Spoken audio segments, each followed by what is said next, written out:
Absolutely, Max. Congratulations. A confident victory, I have to say. You started off the first two games. It felt like you had some chances in those ones as well.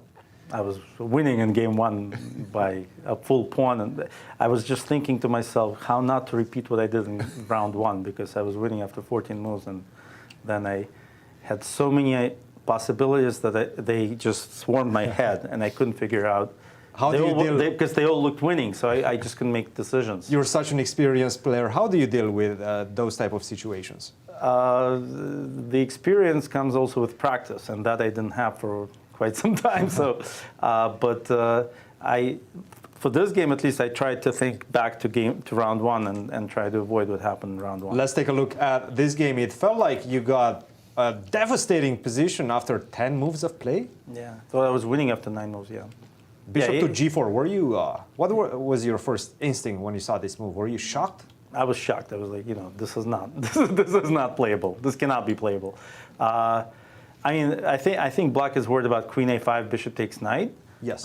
Which is the main idea, really. And then maybe, I don't know, after Rook takes Bishop, maybe Queen D4. I don't know. Did you still have some preparation here? Yeah, there's some prep still. I played this so many times. Yeah, and certainly the move before that, Black could take with a knight and go into a slightly worse, but absolutely playable position. Knight takes, pawn takes, and after D takes C, Queen A5 check, followed by Queen takes C5, C3 here, and then Queen check and Queen takes pawn. And White is a little bit better, but it's absolutely playable for Black. One more question, because it does seem like you're quite experienced with this particular position. Yeah. Do you know what the name of it is? You mean the London system? No. This particular E4 variation. Oh, no, I don't. It's called the Steinitz counter gambit, apparently. The Steinitz counter gambit, my God, okay. We had no idea, of course. We were shocked. I love playing counter gambits. My favorite opening when I was a kid was the Fog Bear counter gambit, so here it is. Fog Bear, okay. Which is a little bit more ridiculous. But of course, D5 has been played in some famous games back in 1910 and stuff. But I think after pawn takes pawn, White has a slight edge. So, and then he played this move, Bishop to G4. Yeah, this was really...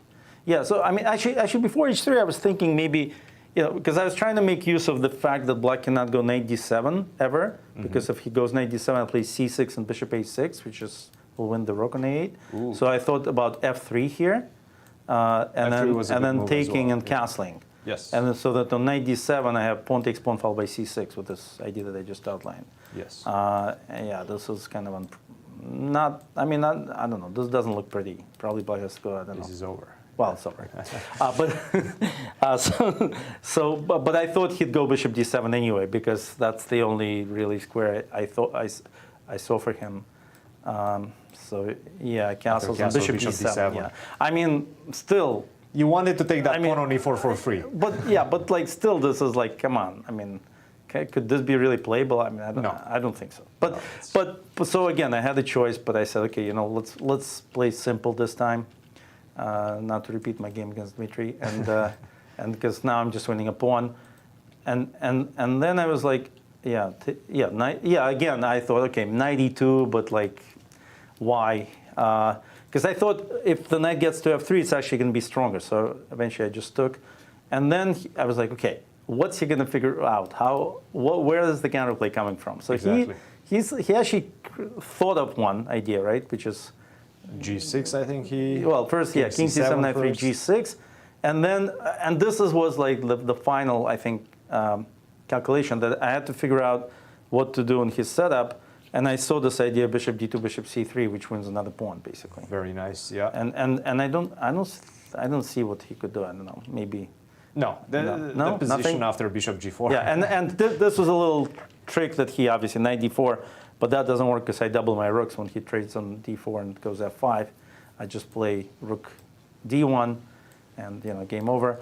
And if he plays Rook E5 to double rooks, then I just have Rook E3, for example.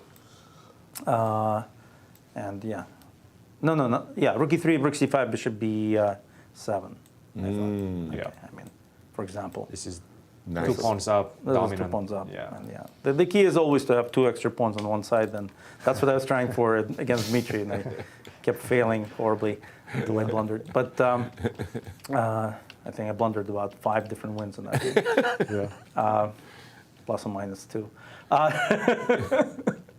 So yeah, but yeah, here I just kept all the counterplay at bay basically, and here was another idea that to just put the rook on e5 and to trade bishops on d5. After that, it seemed extremely simple, Yeah. and nothing much that black could really do. And he kind of, I don't know, maybe Have to go for this one, but this is I always thought bishop endings up a pawn are actually easier to win than rook and pawn endings, but this is yeah, I just bishop kept, endgame up. I Two just, pawns. I just kept moving things up until Bishop. it's time to resign. Yeah. Because on bishop c8, bishop f5 snuffs it. So Max, a very dominant victory for you. Now, we were wondering, what are you doing nowadays? You're not playing too much. What are you doing? I run my chess academies. We have 3 locations already open, but the plan is to actually open up like 20, 30 locations in tri-state area and then forward, towards the whole country. And also, I just started a project called chessreach.com, which is basically a way to get all the professional chess players to offer their services for a minimum high price. Basically, the idea is to raise the pricing on lessons and the ability to take, play with grandmasters and IMs and title players. And so if anybody wants to register on chessreach.com, either as a student or as a title player, we welcome that. It's open. And you can just put your time that you are available, the pricing that you like, as long as it meets the minimum criteria, which is quite high.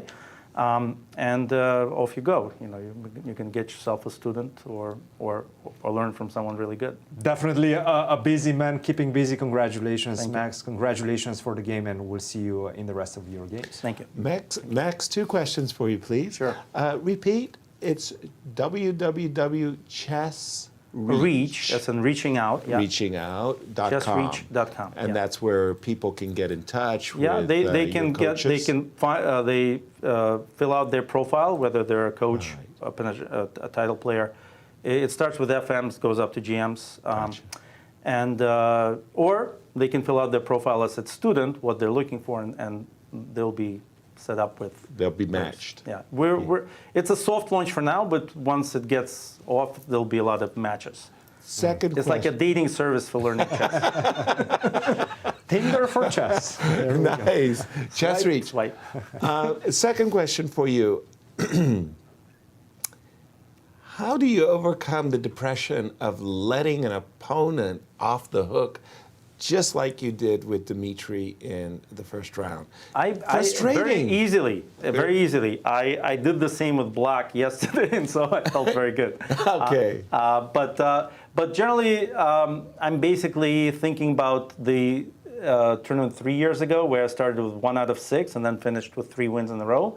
And I thought, if I don't start with that kind of score in this tournament, I should be happy. Right. Because maybe I have it in me to win a couple of games down the road. So. Lovely. Good luck. Nice to see you. Thank you. Nice to